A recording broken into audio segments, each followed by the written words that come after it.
G'day guys, how you going? This is just going to be hopefully a quick video. I'm just going to quickly explain what these Excel spreadsheets are going to look like, what the colors mean, what everything kind of works out to be, and just how our strategy moving forward is going to work. So we'll jump straight into it because there's quite a little bit to explain here.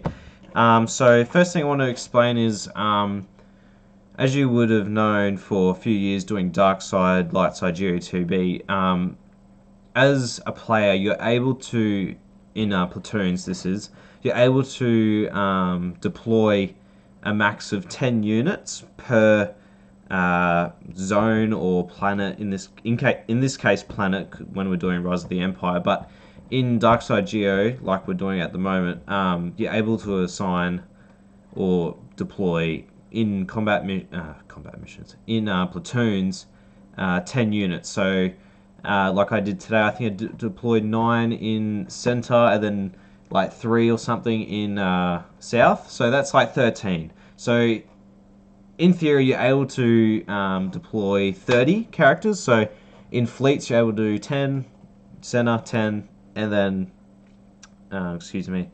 south 10 as well. So I'm taking that theory and data and applying it to Rise of the Empire here. So per planet, I'm assuming we're only allowed to deploy per player, obviously, a max of 10 toons or ships and units per planet. So what we're going to do here, I'm not sure what everyone's going to think of this, but I think it's going to be the best strategy for us, is picking a select few of us to only be the ones deploying units in these operations, which will have its drawbacks, but it also has its advantages. So I'll quickly explain here. So what's going to happen is, for example, let's just take Darth Mog here for example. So what I'm going to do, as well as many others, what they're going to do is deploy a max amount of units into one planet, so 10.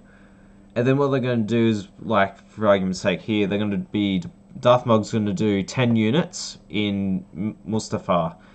So 2, 2, 2, 2, and across the 5 that we're doing. It will change as we are able to complete more operations. So the idea is one member will max deploy in operations, so 10. And then same person will be able to max deploy in light side. So we won't have multiple members deploying.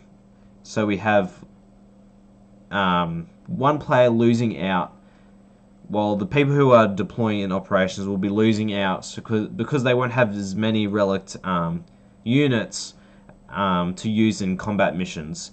I don't know if you noticed from our first Rise of the Empire, combat missions only give you a max of, I think, 200,000 GP points, in comparison to maxing one operation, it's 10 million. So really it's worth the loss of units. It might feel good when you complete a combat mission, but in the reality is 200,000 GP is not really much. You can make a GL squad arena team that meets 200,000. It's not really much, but if we complete these operations, we're able to put out so much more galactic power, and we're able to max out planets faster, meaning in the later phases we're able to move on to more planets, max them out, more stars, more rewards. So do you kind of get that idea, that strategy?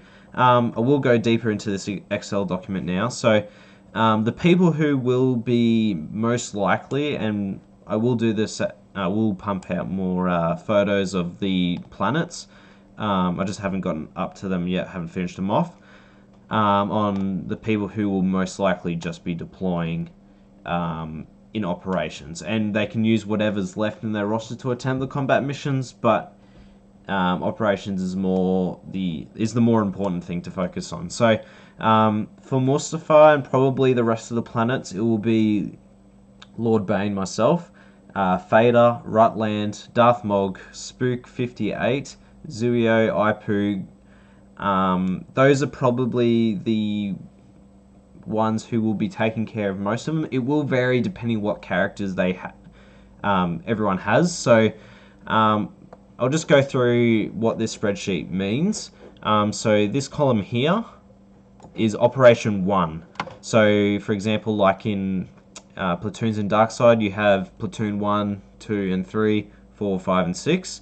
So exactly the same here, just horizontally. So we've got first here is Operation 1. So, and it corresponds to who's deploying what character and where. So we'll just start from the top here. Darth Mog, he will be supplying 10 units in Mustafar. So his first out of his 10 will be Palpatine in Operation 1. So whatever your assignment is, you must deploy there. There's a reason why you're there, is because probably someone else can't supply a character in that same operation. So it's self-explanatory from here on in. If your name is next to the character, you must deploy there. Don't deploy that same character in a different operation. You're in that operation for a reason. So the color on your name doesn't mean anything. It just makes it easier for your eyes to kind of find where you are, because that's really all you worry about. Now, so the character or unit next to your name is usually green, so that means you can supply it, no worries. The units that are that light blue is just meaning it's a ship or a capital ship or something like that. Just for spook here, if you're not sure what Mandalorian is, that is the shuttle, the Mandalorian shuttle. It's not the Razor Crest. I couldn't remember what exactly that name was, and I just didn't go and look at it. Now moving on to Operation 2 here, we've got this this more prominent blue next to spook here again. It just means that you are assigned that unit, but you just haven't gotten that to Relic 5 yet. So, and that's fine, there's no rush on that. It just means that this operation probably won't be completed. So that's why we need to get these prominent blues out, just like phase Operation 1 here. So, and then quickly, number 3 here is pretty much all orange. And that is because we won't be deploying characters in that operation at all. Because the issue is, if you're not able to complete an operation, there's no point deploying characters in there at all. Because they're only deploying the power of that character. And if you're not able to max out an operation, there's no point, because you won't be able to get that 10 million. So in this here, most of us do have these units, but there's a few in here that only one of us have, which is Rutland. You have such a massive account. You're the only person with a Relic 5 BT1 and 000. And because there's 2 BTs in this, so in Operation 1 here, there's a BT up here, and there's also one down in here. So I had to pick between which operation we were going to complete easily, and so Operation 1 is much easier because there's only one BT1 here, no 000 or anything like that. And again, that's why 3 is not really achievable, because there's also two 000s here, which only Rutland has one of. And we kind of want to complete as many operations as we can in one phase, so we don't have to preload as often. And if we don't have to preload as often, we have more phases to get more stars. So the goal is we want to try and max one planet per phase, and maybe start preloading 2 planets at the same time. It is a little bit, it will be tight, I think. We'll see how we go. So I'm just showing here, Rutland is also the only one with the Relic 5 000. I am currently grinding for Aphra, so hopefully I should have my 000 up and running soon enough. He just needs some gear. So Rutland's, instead of him, so this is the results from last time. So apparently Rutland deployed both his 000 and BT1 into Mustafar Operation 3. So to take advantage of those units to fill out other operations, I've moved his BT1 to Operation 1 and his 000 to Operation 4. which is down here, is using it. So that's what I'm kind of doing, taking advantage of what characters we have to fill out as many operations as possible. Does that make sense? I hope it does. I just wanted to say something for those people who aren't deploying units into operations. Don't feel like you're not being used. You're not being left out. There's like a few people in here that aren't doing 10 units. So for example, ranged, you probably can't see him. They're ranged, that brown color there. He's doing Imperial Super Commando because that's he volunteered for that assignment, so that's where he's probably the only person, unless Rightland's got one. But so range is one, and then we have Fido Dido here with Night Sister Initiate, and we also have, I think, RKJL with the Tuscan Shaman. So just a few examples there who will only be doing 1 or 2. I think Grand Moof is around here as well in number 6. Yep, so he's doing a Probe Droid and Wat Temple just to cover some people. So generally, if your name is not there, do not deploy in there. Unless one of the people who are deploying there is one of the people who's deploying all their units, wants to save one of their characters for maybe a combat mission, they need to organize it with a replacement. We can't just leave operations that can be completed uncompleted. Hopefully that kind of makes sense. I'm going to end this short now. And I'm going to start working on Corellia, and I forgot what the mixed planet is.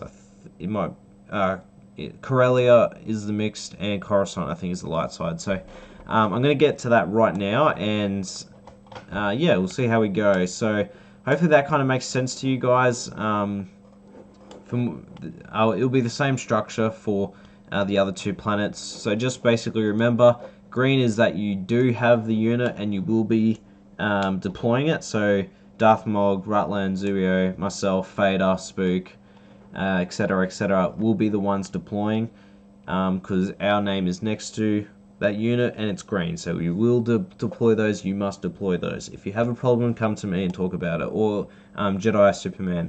I think that's Superman SE. Yep. Go talk to him about it. The blue means it's a ship. Spook, hopefully you understand what that Mandalorian means there. That's the shuttle, not the Grazer Crest. That light blue means that you have been assigned that unit, but you just don't have it at Relic 5 yet. So hopefully that makes sense, guys. The colors on your name don't mean anything, it just helps your eyes coordinate where you are. And the orange in the if the orange fills the entire operation, that means we're not going to attempt it. So don't waste characters putting it in there, because it's impossible to fill it unless someone has miraculously got a Relic 5B T1 and 000. Let me know. I'll keep running bots to find it, but at the moment we're only going to be doing 5 operations out of the 6, which is an extreme improvement for what we first jumped in. We didn't have a strategy when we first went in. Now that we kind of have one growing, we're able to take advantage of what characters we have and what operations we can fill. So hopefully this, guys, makes sense. I'll do another couple videos on the Coruscant and Corellia. I think it's Corellia or Bracca, I can't remember. Those 2 planets, see the strategy for those ones. I'll do more of a general strategy, which planet we're going to start on first, depending on what our light side deployments is going to look like. So anyways, guys, appreciate you guys coming to watch this. If you're not really sure what's going on, please DM me in Discord, or have my name attached to whatever message you are, so I can have a look. I'm usually on most of the time, and I will see your message. Anyways, alright, cheers, guys. Hopefully that makes sense, and I'll see you next time.